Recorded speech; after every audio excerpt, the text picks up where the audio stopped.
All right, Stephanie, this conversation is highlighting what I consider to be one of the biggest flaws in our entire field. This statement is going to get me in trouble, but I have very serious concerns about social worker training. I want to tell you exactly why I have very serious concerns about social workers' clinical training. Welcome to Therapy Checkup, where we dive into your mental health practice and see the good, the bad, and the ugly. I'm your host, Elliot Connie. Hello, my name is Stephanie Cavanis, and I am a Michigan licensed clinical social worker, and I have been in the field of clinical social work since 1992. I'd like you to get whatever you need to get from this hour to help you in your professional work, in your business, whatever. So I have to ask you a question that you probably expected me to answer. What are you hoping to get from our time together today? What are your best hopes from talking with me today? Today, I hoped that I can feel more at ease with learning. I feel like I should be able to do it perfectly, but I know that that's a big expectation, and probably not even reasonable. But that pressure, of, me being the person to have the responsibility to make sure that, the clients get what they need, then for me, that feels like pressure to do it the right way. So I'm hoping that I'm even feeling better about letting the outcome give me feedback on it having been done, quote unquote, the right way. So if you are able to come away from this conversation feeling like in ease and like you're doing it the right way, how would that make a difference in your life? Like what would be different in you and in your life or in your work even? It will help me to feel better about being vulnerable because vulnerability is uncomfortable a lot of times, and I try to get away from the uncomfortable feeling. And so I'm hoping that it will help me embrace it more so that I'm able to focus better and, use the application better. So that what? So that, since the client don't know what to expect or what's going on inside of me, I'm hoping to feel like I was better able to provide a service that they would benefit from. Perfect. Okay. So more than anything else, you want to be able to provide a service that your client could benefit from. Yes. And you believe being better with solution focused brief therapy would help you do that. Yes. Perfect. Okay. So, Stephanie, I'm going to ask you an incredibly important question. Okay. Okay. Probably the number one reason people come in contact with me professionally is because they want to get better at solution focused brief therapy, right? That's what people associate me with. And I Hmm. always have this thought every single time someone says like, "Oh, this is really hard for me. It's unnatural. I was trained to do other stuff." Every single time I always have this question. And my question is, you ready, Stephanie? I am. All right, my question is, how often do you practice using the skills of this approach? For me, practice comes in a lot of different forms. From what I've learned, I tend to get less out of interacting with another person than I do in just kind of going over, really like watching the videos, kind of taking notes on what's said, in the videos, rehearsing in my mind what videos I watched of the service being provided so that I can kind of see how the clients respond. I don't get that when I'm doing a role play with somebody who is also learning, because to me it seems like they know how they're supposed to respond to the question because they know what effect it's supposed to have. And so it doesn't feel genuine. So in my mind, it's like rehearsing constantly. And then when I do my actual sessions, to me, even though that shouldn't be practice, that's when I'm getting real life practice that I feel like, okay, their answers are genuine because they have no idea what I'm trying to accomplish. They don't know if I asked the question, the wrong way, or if I give information, they don't know that I wasn't supposed to do that. And so it gives me the opportunity to just critique myself. So as often as I have a session, then I'm practicing. When I'm watching a video of the practice being applied, then I think I'm practicing. But how often? You haven't answered that question yet. How often? And then I have Okay, another really important thing to say. I'll say at least 10 times a week. Okay. All right, Stephanie, this conversation is highlighting what I consider to be one of the biggest flaws in our entire field. And by the way, Stephanie, you are not alone in this idea of like, I've been working at this for however long, and I go into the session and I don't feel like, I mean, you didn't say it quite this way, but like, I don't feel like I know exactly what I'm doing. Like, you are not alone. This is a very common thing in our field. And I think this conversation is highlighting exactly why this is a common thing. And I'm gonna say something. This statement is going to get me in trouble, but I have very serious concerns about social worker training. And I want to tell you why. Like you mentioned, you're a social worker, right? Yes. I want to tell you exactly why. I have very serious concerns about social workers' clinical training. Now, I am not saying that all social workers aren't good therapists, and I'm not saying you can't be a social worker and be a good therapist, but I want to share something with you because this is super important. And if we can resolve this, Stephanie, I think that you're going to be way further down the road towards mastering solution-focused brief therapy. So here's the problem we have in our field. Years ago, I worked in an agency near my home in a place called Fort Worth, Texas. And I was hired by this one particular woman. I'll call her Samantha. And Samantha was a social worker from a local university. And in this job, the therapists had to observe one another occasionally. And Stephanie, when I tell you Samantha was the worst clinician I ever saw in my whole entire life, believe me, like this woman was outright terrible. So terrible, in fact, I approached her and I said, "What the hell are you doing in the therapy session?" And then she told me something incredible.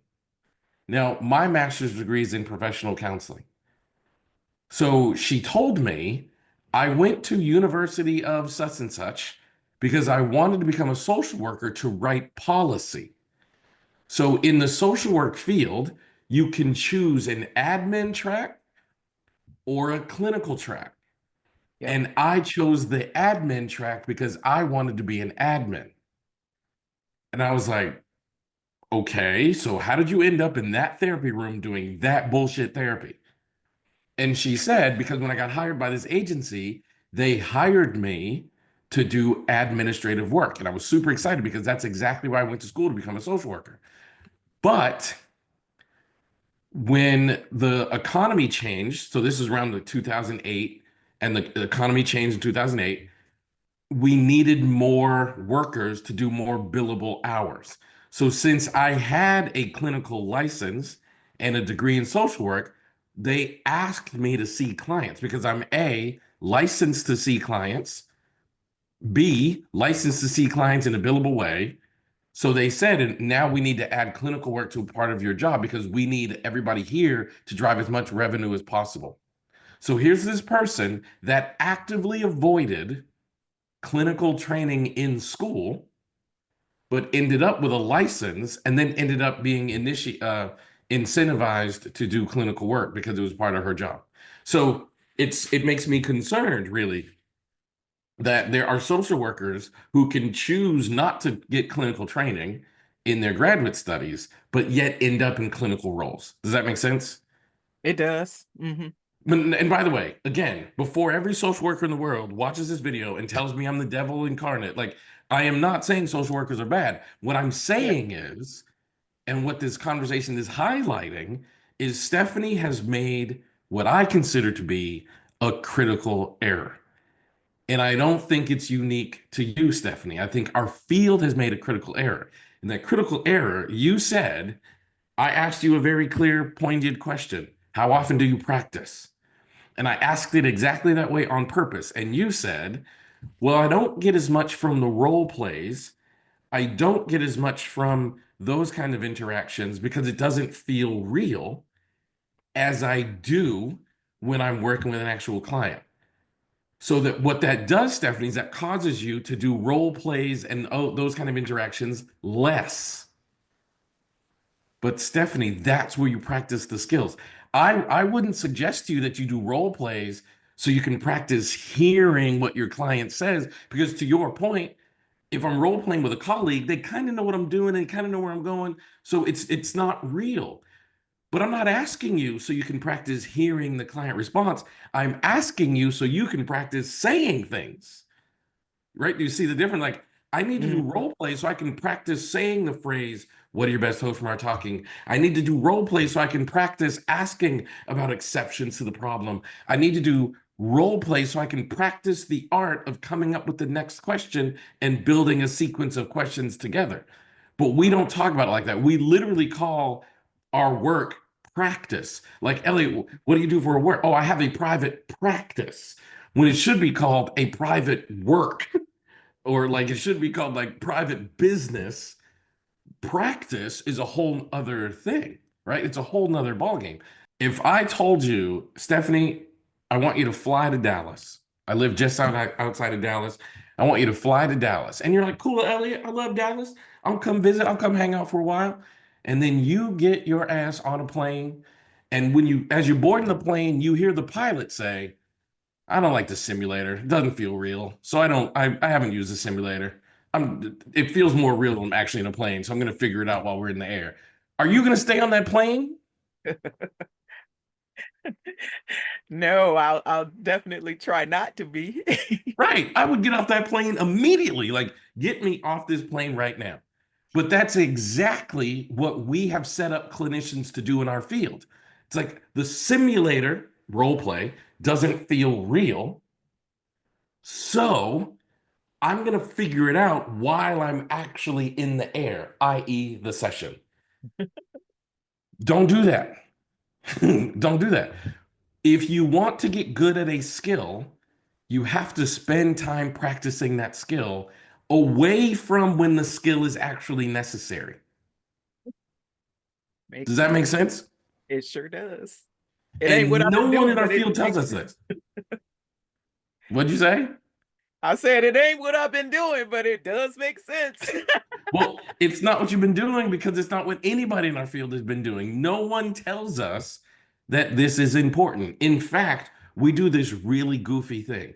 What we do is we go into the therapy session and we sit down with our clients and we try to apply whatever kind of work we do. In the case of our current discussion, solution focused brief therapy, and we try to do it. And for this, Stephanie, this is a massive compliment to you.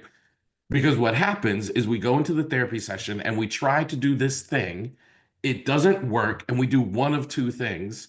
And you have actually done the third thing, which I want to highlight in a minute. But most of the time, we do one of two things. So we sit down with our client.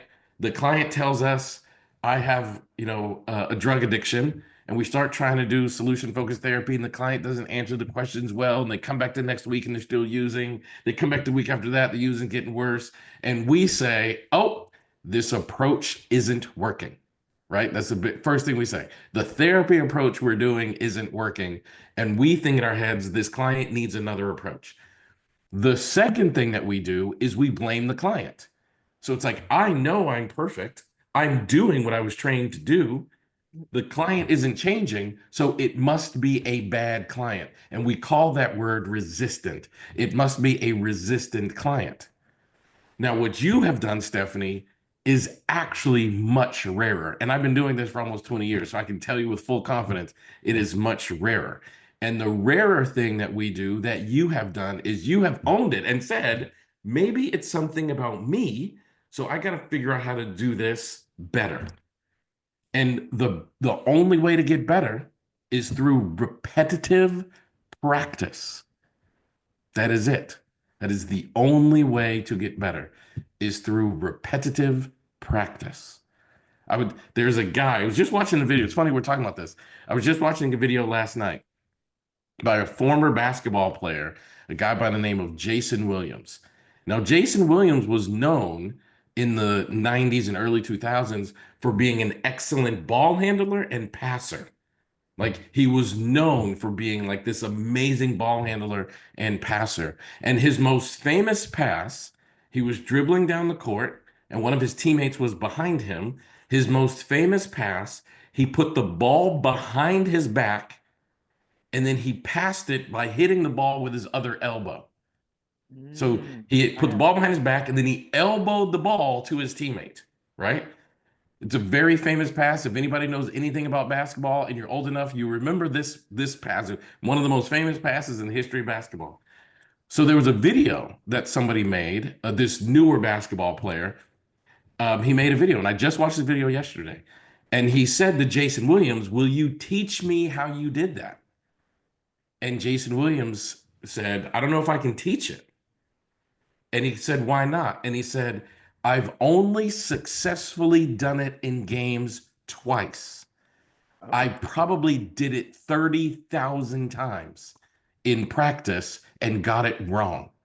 oh, So my point is like, we watch the Michael Jordans of the world, but we don't see he took 1,000 shots today before he took that last minute game winning shot that went in. And then as therapists, we're like, I'm not doing any practice, but why isn't this working? And I'm like, well, because you're not working at it. You're not practicing when the lights are off, but you expect to perform when the lights are on. And in our case, when the lights are on, that's actually when a client's life is dependent upon us delivering the skill. So I don't really care if it makes people uncomfortable. I don't really care if we like to do it. We have to do role plays. We have to practice the skill. We have to repeat the action. Like when you are using solution focused brief therapy and you're thinking, all right, I got to get better at asking desired outcome questions, we got to call a colleague, go get our partner, go talk to our children, go get the next door neighbor and say, hey, can you sit with me for like 30 minutes? I'm just going to ask you a series of questions. Just pretend like you're a client for me. And even if it doesn't feel real, you're still practicing the act of saying the thing over and over and over again. And then that's when you go into session and become second nature. So what do you think of that? Does that make sense? it it does make sense. Yeah, yes, it does make sense. You can't get good at anything you don't repeat frequently. That is like you cannot get and by the way, we are not allowed to consider our work with clients as practice because that's the game. Practice is what you do to get ready for the game, right? We Mm. cannot consider the work we do with our clients our actual practice. We have to do things to get ready for that moment, right? Hmm. What do we call it then? I don't Because know because we've screwed up and we call our work with our clients practice, but it is not practice. I don't know what we call it, but game we have time. to, yeah. We have to practice repetitively the things we want to get good at. Like for examples, Stephanie, what's something you're really good at? Like, what's something that like you can do this one thing with your eyes closed, with one hand tied behind your back? Like, this is something you just excel at and you know it. I can type. When they taught us how to type, we weren't allowed to look at the keyboard. So may as well have my Oh, eye if I can't look at the keyboard. oh my gosh. Okay. How long ago did you start learning how to type? Ooh, I was 16. So that was a long time ago. Like, how many words per minute can you type? Ooh, wee. I don't know. They did test us back then, but that was like over 40 years ago, Elliot. But I did have like once I learned how to type, I had secretary jobs to get through high school, through college, and working in the medical field, I type. So I've been using it ever since I learned the skill and I don't have to look at the board. Not even the number pad. I can do the number pad without looking at the numbers too. Okay, wait a minute. Okay, so The numbers. Yeah. Yep. you're about to piss me off, and I'll tell you why in a minute. So you're telling me that now this is a thing you learned at 16, and when Yeah. you were taught it at 16, they wouldn't let you look at the keyboard, is that right? Right. If we were being tested and we looked, then they canceled it, you had to start over.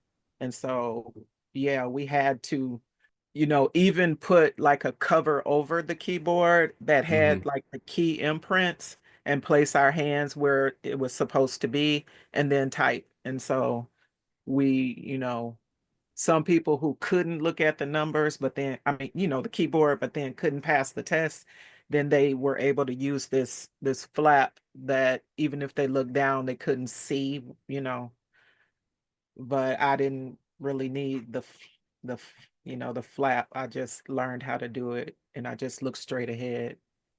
And then, they count the errors afterward because then that impacted the number of, correct, words typed and everything like that. Did you ultimately pass?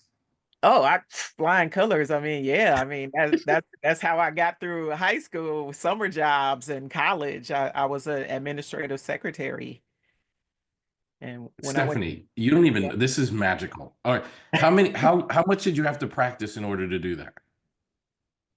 Oh,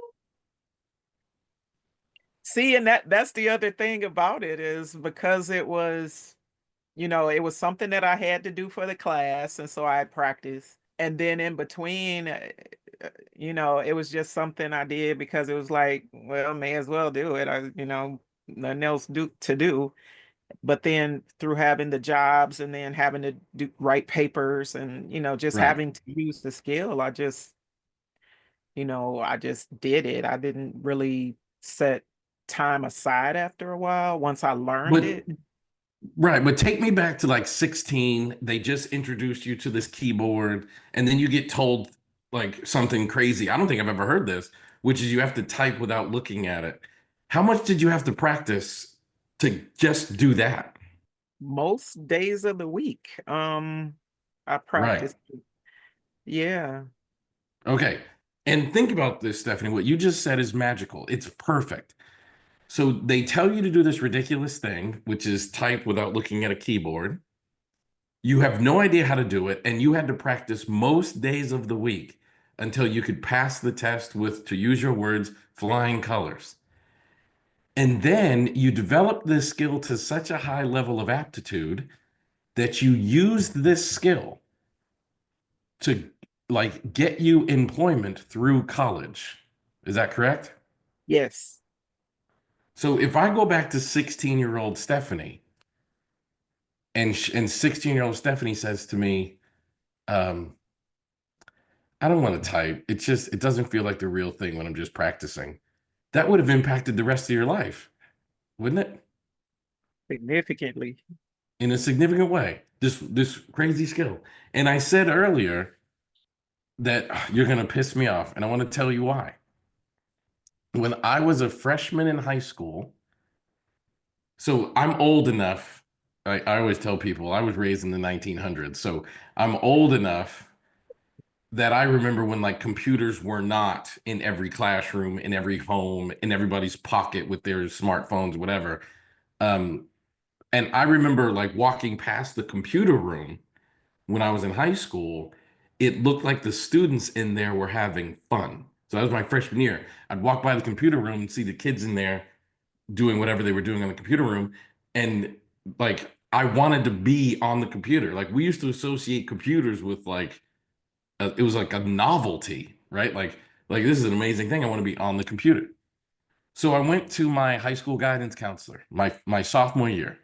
The next year, I go to my high school guidance counselor, and again, raised in 1900, your high school guidance counselor was the person that helped you select your classes. And I had to get a what was then called an elective. I don't know what they call them now, or they might still call them elective, but I had to take an elective. And Mr. Feldman asked me, "What elective do you want to take?" And I said, "I want to take typing." And then he said something horrible. He said, no, no, no, you don't need to take typing. That's for kids on their way to college. Mr. Feldman did not think I was college material. So he tried to steer me away from the classes that were like that. So anyway, so he says, no, no, no, you don't need that class. That's for kids who are heading to college. So I never took typing. And now, Stephanie, I have to look at the keyboard when I type, and I type like, in a way, but you don't even need to look at the keyboard. And the reason why is because you spent many years practicing the skill. And then you said, I used the skill through my employment so much so that I didn't need to practice because just the employment kept the skill sharp. Yeah. That's exactly how I want you to treat solution focused. Okay. Like, you got to spend some time in the lab. Like, you got to spend some time like role playing, and you got to spend some time being uncomfortable. And it's so interesting because they didn't just teach you typing, they made the conditions harder in order for you to type. Like, okay, we're going to put a flap over the keyboard so you can't see it. Imagine if you did a role play and you called your friend and you were like, hey, I need you to pretend to be a client. And by the way, so I'm going to ask this question. I just did a training, or I took this course. So I'm going to ask this question and I need you to try as hard as you can not to answer it. Because then you're like putting yourself in scenarios where it's like I'm practicing it when the conditions are much harder, right? So if you want to master and get good at solution focused brief therapy, you have to practice repetitively exactly how you did with your keyboard skills. While I'm doing practice, I have to practice in a way that makes the conditions much harder so that when I show up to the actual session, it feels easy. Like the first thing you said when we sat down, I said, what are your best hopes from our talk? And you said, I want this to feel easy. I want to do this with ease, was your exact phrase. Well, the only way to do it with ease is you have to make practice harder than the game, right? That's the only way. So if the therapy is harder than the practice, it's not going to work. So when I do role plays, like I've got to be like, hey, I need you to like no matter what I say no. No matter what I say I don't know. So I can practice the skill of asking another question no matter what the client says. And before you know it, when you get into the session, you're gonna be like, practice was so hard and so awkward and so uncomfortable. Now that I'm in the therapy room, this feels easy to me. Does that make sense? Yes. Stephanie, you're a genius. I'll accept that. No. The formula exists in how you mastered typing. I just think you're forgetting to apply that formula to solution focused brief therapy. Okay. All right. Another mistake we make in our field, which hopefully videos like this and conversations like this will help correct them. But another mistake we make is we look for book knowledge instead of skill. And that's why I asked you, how often do you practice? Because a lot of people tell me, like, I've read 10 books this week. I'm like, but what does that have to do with anything? Like, that's Mhm. knowledge and skill are not the same thing. And if you want to get good at something, you have to practice the skill. There is literally no other way. You could have read every single book about typing on the planet. It wouldn't have gotten you to the point where you can type without looking at the keyboard. That is a high level skill. And I do something every day, Stephanie, that you would probably laugh at. Every single morning, I walk into my office and the lights are off, the computer screens are off, and I walk into a dark room. The way that my lights are here in this office, I actually turn them on my phone. But every single day, I walk into my desk and I push the space bar on my keyboard so that my screens will light up. And Mm. every single day, the screens light up and it's not bright enough. And I have to turn on a light to be able to type my password to get my computer to come on. But you Okay. wouldn't have to do that. If you knew where the keyboard was, you could just type your password because if your hands can go where you know how to place your hands on the keyboard, you don't need lights to put in your password. And I do. Every single day I do the same thing. What's the difference between me and you? You spent more time practicing that skill. And I would say the same thing about solution focused brief therapy.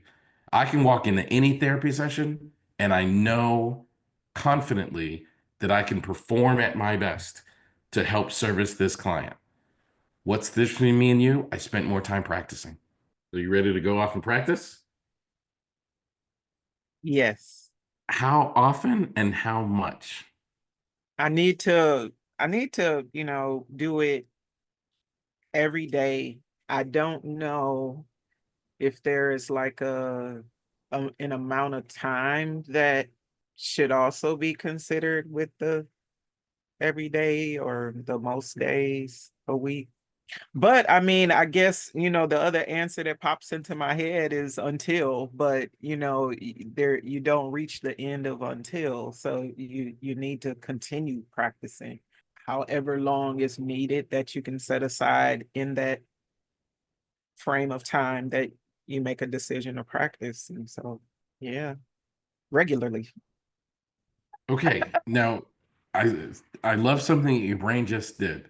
I asked you, how did you get so good at typing when you were 16? And you said, I practiced most days. And then I asked you just now, how often are you going to do solution focused therapy? And you said, I guess every day. Perfect. Now I want to give you a little bit of information because I think this is important. I was studying success recently, which is something I'm super fascinated by. And I came across this information. I came across this article that says if you practice any skill for 18 minutes a day for 1 year, 18 minutes a day for 1 year, by the end of the year, you will be better than 95% of the people who do that skill. So if we were having a conversation about something like the violin, for example, if I was like, I'm going to learn the violin, and I was like, all right, I got to practice. If I committed to 18 minutes a day of practice, a year later, I'd be better than 95% of the people who play the violin. All people. That includes like the orchestra, you know what I mean? Like all people. So since you've just said, I want to do this every day, and I said, how much? And you were like, I don't know.